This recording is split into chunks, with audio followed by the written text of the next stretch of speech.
అందుకనే మనం ఏకం కావాల్సిన అవసరం ఉంది. ఎందుకు ఈ రోజు మనం అందరం కూడా ఏకం కాలేకపోతున్నాం అంటే మనకి సమన్వయ లోపం, మనకు ఈగో ఫీలింగ్. మన అన్నగా ఈ రాష్ట్ర అధ్యక్షులుగా, జాతీయ అధ్యక్షులుగా ఇంతమంది పుట్టగొడుగులాగా పుట్టకరావడానికి ఒకే ఒక్క వ్యక్తి కారణమేంటి? పివి రావు చనిపోయిన తర్వాత ఏరోనాటికల్ ఇంజనీర్ గా పనిచేసినటువంటి జూపుడు ప్రభాకర్ రావు 2 రాష్ట్రాలకి ఏర్పడిన తర్వాత ఆయన రాజకీయంగా వెళ్ళిపోతే ఎవరు లేక ఉన్న దాంట్లో పివి రావు సంఘం నాయకుడిని ప్రశ్నించుందని చెప్పి ఆయన కల్లా జాతీయ అధ్యక్షుడిని ప్రకటించుకొని ఆయన సంఘాలు ఉన్న వాళ్ళందరినీ పీకేసుకుంటా పోతా ఉంటే పీకిన వాళ్ళందరూ కూడా జాతీయ రాష్ట్రాన్ని బోర్డులు తగ్గించుకున్నాం మేమందరూ కూడా.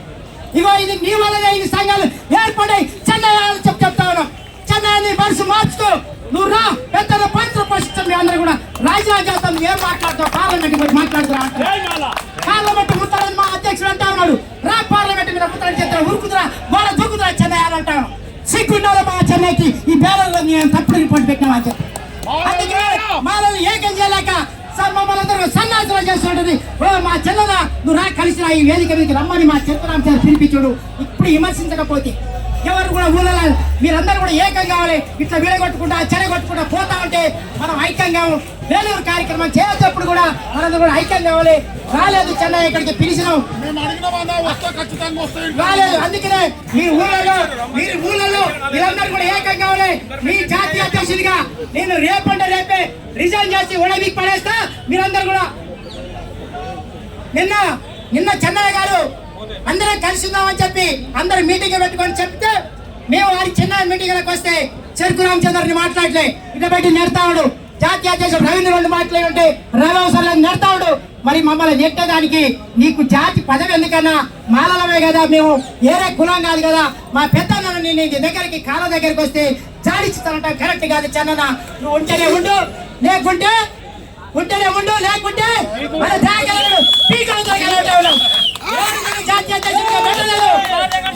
అధ్యక్షుడు పెట్టలేదు. నీకలా నువ్వే పెట్టుకున్నావు, మేము రిజిస్ట్రేషన్ చేసుకున్నాం. రిజిస్ట్రేషన్ కూడా తీసేస్తాం. మీ అందరూ కూడా పనిచేస్తాం. వాళ్ళని ఐక్యం కాకపోవడానికి కారణం చందన్ అని చెప్తాను. అందుకనే ఇప్పుడు మనందరూ కూడా తమ్ముడు సీరియస్ గా ఉన్నాడు కాబట్టి నేను ఏం మాట్లాడాలి దాని గురించి. పదవులు ఇచ్చాడు ఆయన, పదవులు ఇచ్చేసాడు జనాల్ని. ఉద్యమం గురించి మిలిటెంట్ ఉద్యమం చేయాల్సిన అవసరం ఉంది. పిల్లి సుధాకర్ పోవద్దు. మనం అంతా మిలిటెంట్ ఉద్యమం చేయాలి. మహిళల్ని బయటికి తీసుకురావాలి, విద్యార్థులకు బయటికి తీసుకురావాలి. గోర్లన్న అన్నట్టు ఎస్సీ వర్గీకరణ అంటే మన పిల్లలకు తెలియదు, ఇట్లా మన భార్యకు తెలియదు, ఏ ఉద్యమం చేస్తున్నా ఆమెకు తెలియదు, రిజర్వేషన్ అంటే అసలు తెలియదు, జేపీ అంటే విలువే లేదు. అందరం కూడా పనిచేస్తా ఉన్నాం కానీ మన ఇంట్లో మన పిల్లలకే తెలియని పరిస్థితి, మన పిల్లలు మారలేని పరిస్థితి. మాదక ద్రవ్యాలకు అలవాటారు, మద్యం పానీయాలకు కలిపారు, దుర్వ్యసనాలకు అలవాటాయి.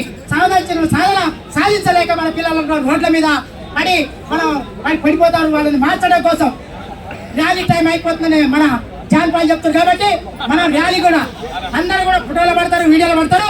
మన సిస్టమేటిక్ గా ఉరకబాకి ఫోటోలు సీరియల్ అవుతాం. ఎంత అనుకుంటారు ఆయన పోలీసులు అర్ధ గంట సేపు నినాదాలు చేయాలి. పోలీసులు కల్పించ వీడియో చేయాలి. ఇంతమంది అడ్డుకోరు మాలని. జై మాల